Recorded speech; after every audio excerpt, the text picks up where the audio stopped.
educated here and in Texas universities. I've been a community servant and leader through most organizations and have risen to leadership roles in those. And I'm a legislative leader where I happen to be the Mr. Toth. I am Steve Toth. I'm a candidate for House District 15. I'm not a politician. I'm not an attorney. I'm just a dad and a small businessman that loves Texas and is deeply concerned about the course that we're on right now.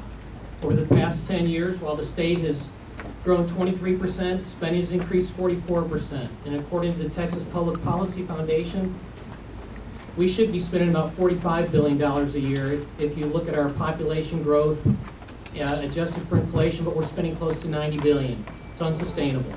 Thank you. First question presented to Representative Eisler. What specific steps would you promote to legislatively allow prayer to be reinstated and to allow the teaching of creationism in our public schools?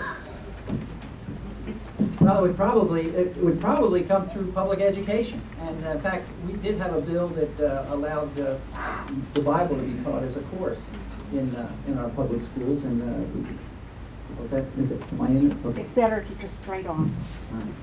So using the legislative process about a bill that would get support, we've got a super majority right now of Republicans, and that's a bill that would pass, and we have a governor who would sign it. Of course, it would be challenged in court, but Texas has a pretty good record in court now, and I think we would survive that. Thank you. Mr. Toth, same question. What specific steps would you promote to legislatively allow prayer to be reinstated and to allow the teaching of creationism in our public schools? I would support any legislation that would promote that. As an ordained minister and as a dad that just has seen the havoc that taking God out of our schools and out of our culture has played on families, I would want to see us do everything we can to reinstate it. Thank you. We already have a lot of prayer during exams.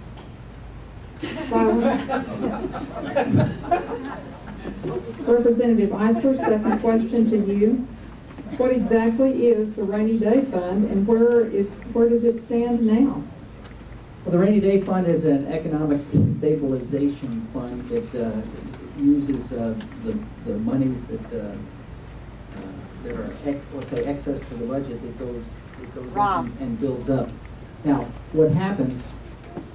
Where does it stand now? I think it's about, I want to say 4 1/4, and it's used when a current budget, like the last one, not the one we just passed, has used up all remedies, and we used about $2.5 billion to balance what was left of the cuts from this previous budget. It should increase, and it's been projected to be above the 7.1 that it was at its best.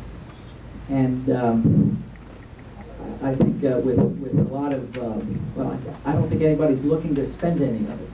Okay, and it's really for state emergencies and emergency expenditures that aren't covered in either current budgets or and as we all know, in the 10th Amendment, sometimes the feds will come down and cause us to have to spend some money, and that is really what it's going to be aimed at. Thank you.